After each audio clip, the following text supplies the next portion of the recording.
सुना है ये बाप की कमाई और माँ के गहने भी जुए में हार गया था, बर्बाद कर दिया सब कुछ। अरे इसे देखकर गुस्सा आता है। ऐसा बेवकूफ जिसका बाप कभी महान गुरु था और ये मिट्टी में मिला दिया इसने। एक महान एकेडमी, एक नंबर का फट्टू है ये, गलती से तो नहीं आया इस टूर्नामेंट में। एक महामुकाबला, इसे तो 5 साल का बच्चा भी हरा देगा। एक उत्तराधिकारी। मार्शल आर्ट्स एकेडमी में आज दुनिया का सबसे बड़ा टूर्नामेंट होने वाला था। इस प्रतियोगिता का विजेता ही अगला महागुरु बनने वाला था। इस टूर्नामेंट में पूरी दुनिया से लाखों स्टूडेंट्स आए हुए थे और उनमें से एक था विपिन कंबोज। अरे इसे देखकर गुस्सा आता है। ऐसा बेवकूफ जिसका बाप कभी महान गुरु था और ये मिट्टी में मिला दिया इसने। सुना है ये बाप की कमाई और माँ के गहने भी जुए में हार गया था, बर्बाद कर दिया सब कुछ। चारों तरफ से हंसी के ठहाके गूंजने लगे। विपिन की आंखें हल्की सी भर आईं। गालियां और ताने तो सालों से सुन रहा हूँ, लेकिन ये दिन आखिरी होगा। आज मैं इन सबको साबित कर दूंगा कि मैं नंबर 0 नहीं हूँ। ये वही विपिन कंबोज है जो महागुरु साहो का बेटा और गुरु द्रोण का वंशज था। लेकिन आज ये लड़का जिसे नंबर 0 कहा जाता है उसी अखाड़े में खड़ा है जहाँ उसके पिता कभी राजा की तरह राज करते थे। विपिन, याद रखना, तुम्हारा खून गुरु द्रोण के वंश का है और तुम इस एकेडमी की आन बान और शान हो और एक दिन तुम इसे ऊंचाइयों पर ले जाओगे। लेकिन भाग्य ने विपिन से सब कुछ छीन लिया। आज मार्शल आर्ट्स प्रतियोगिता में विपिन को अपनी योग्यता साबित करनी है। लेकिन क्या ये अनाथ लड़का जो पिछले 10 सालों से हर बार हारता रहा है, इस बार अपने भाग्य को बदल पाएगा?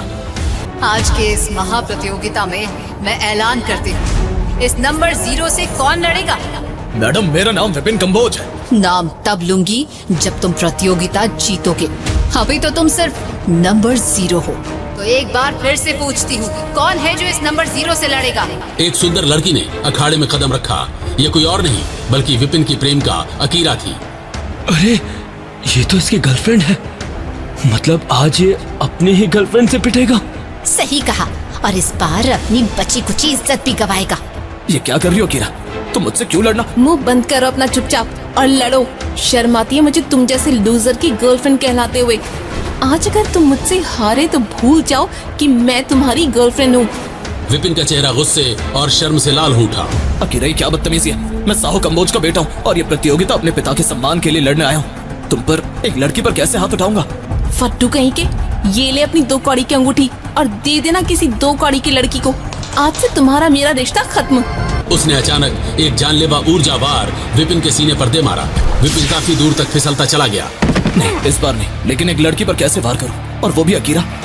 अकीरा के दूसरे ऊर्जा वार से विपिन को दिन में तारे नजर आने लगे और उसे अपने अतीत का एक ऐसा सच याद आया जिसने उसकी पूरी जिंदगी बदल दी थी। विपिन की हार के पीछे छिपा है उसके पिता साहो कंबोज की मौत का रहस्य।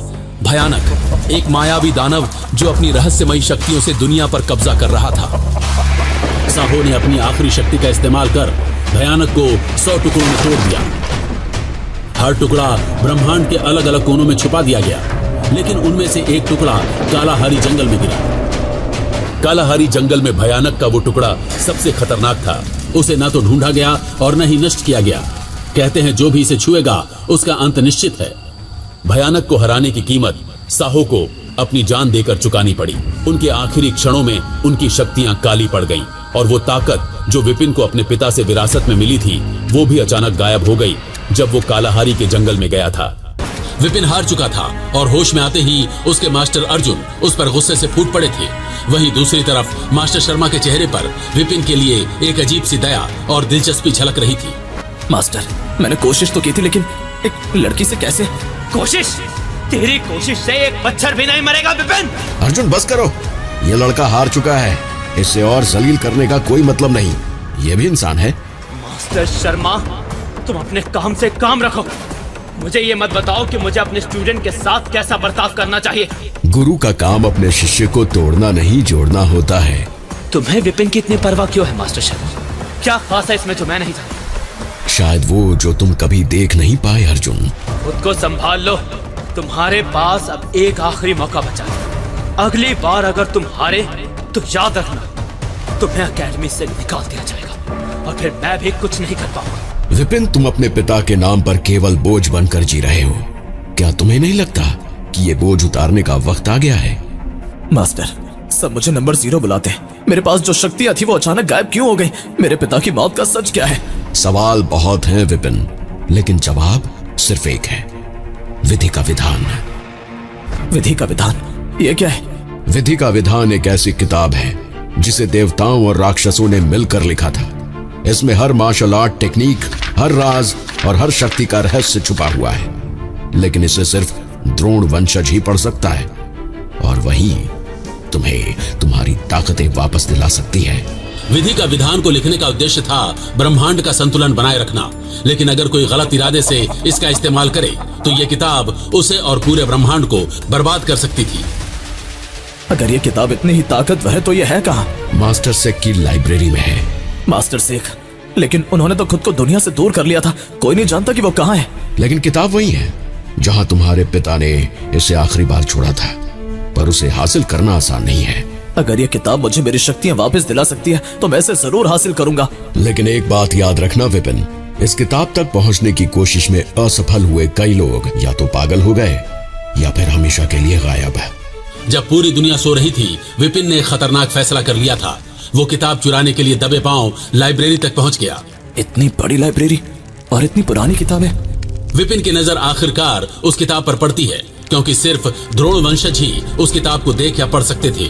वो किताब एक जादुई ऊर्जा के गोले में रखी है। मिल गई विधि का विधान। अब बस इसे पढ़कर मैं अपनी शक्तियां वापस ला सकता हूँ।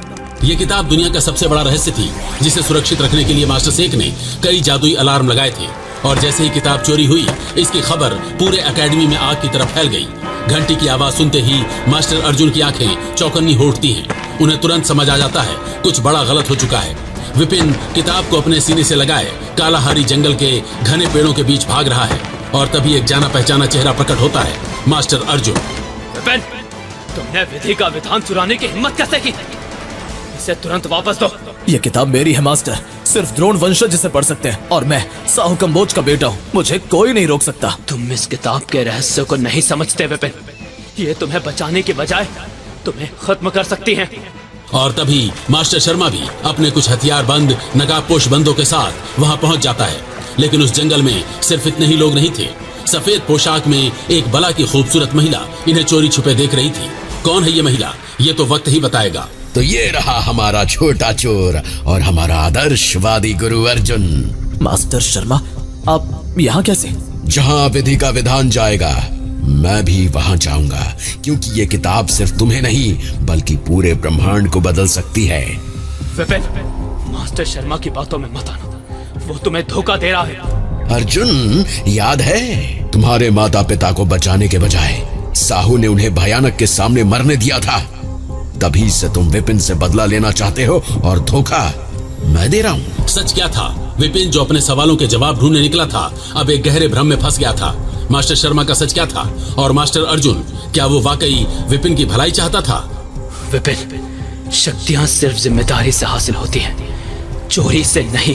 मैंने कोई चोरी नहीं की, ये किताब मेरे लिए है, मेरी ताकत वापस लाने के लिए। विपिन की बातें सुनकर मास्टर अर्जुन की यादों में वो पल ताजा हो गया जब उन्होंने पहली बार मास्टर सेक से विपिन के बारे में बात की थी।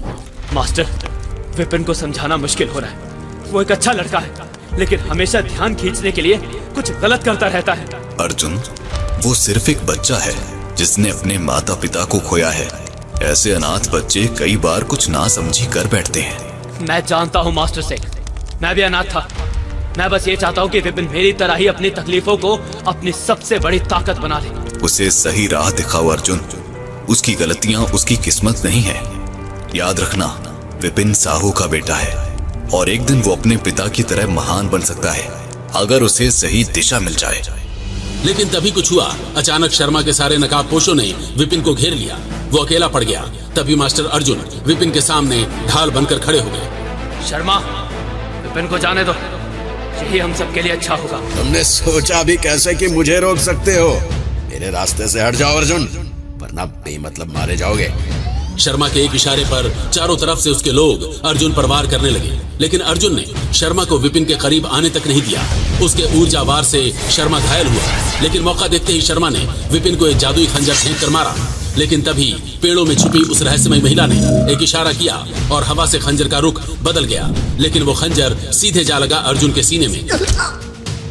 खंजर आर पार हो गया। मास्टर अर्जुन की धड़कनें हमेशा के लिए थम गई। विपिन चीखता चिल्लाता बस अर्जुन को मरता देखता रहा। हे भगवान, ये मुझसे क्या हो गया? इस अपराध की कोई माफी नहीं है। मेरी वजह से मास्टर अर्जुन की जान गई। शर्मा का खेल अभी खत्म नहीं हुआ था और फिर वो हुआ जिसकी किसी ने उम्मीद नहीं की थी। मास्टर शर्मा ने अपना रूप बदला और बन गया शैतानी तांत्रिक मामन, भयानक का सबसे बड़ा उपासक। मामन को अपने सामने देख विपिन की आंखें फटी की फटी रह गई। अब ये किताब मुझे दे दो विपिन, या तुम्हारे साथ भी वही होगा जो तुम्हारे गुरु के साथ हुआ। मामन, तो तू है षड्यंत्र के पीछे। ये किताब मेरी थी और मेरी ही रहेगी। अब इसे मुझे दो। ये किताब तुम्हें किसी भी कीमत पर नहीं मिलेगी। उसने किताब को अपने माथे से लगाकर खोल दिया। अचानक किताब में लिखे प्राचीन मंत्रों से एक अजीब सी चमक निकलने लगी, लेकिन विपिन ने जो पढ़ा वो उसके होश उड़ाने के लिए काफी था। ये क्या लिखा है? ये सच नहीं हो सकता। भयानक का आखिरी टुकड़ा तुम्हारे भीतर है। तुम्हारे बिना उसका पुनर्जन्म संभव नहीं। विपिन की आंखें फटी की फटी रह गई। भयानक को वापस लाने के लिए विपिन का होना जरूरी था। नहीं, ये झूठ है। ये कैसे हो सकता है? अब समझा। इसलिए तुम्हारे पिता किताब को तुमसे दूर रखना चाहते थे, लेकिन विधि के विधान को कौन रोक सकता है? तुम्हारी मौत का समय मेरे हाथों लिखा जा चुका है विपिन।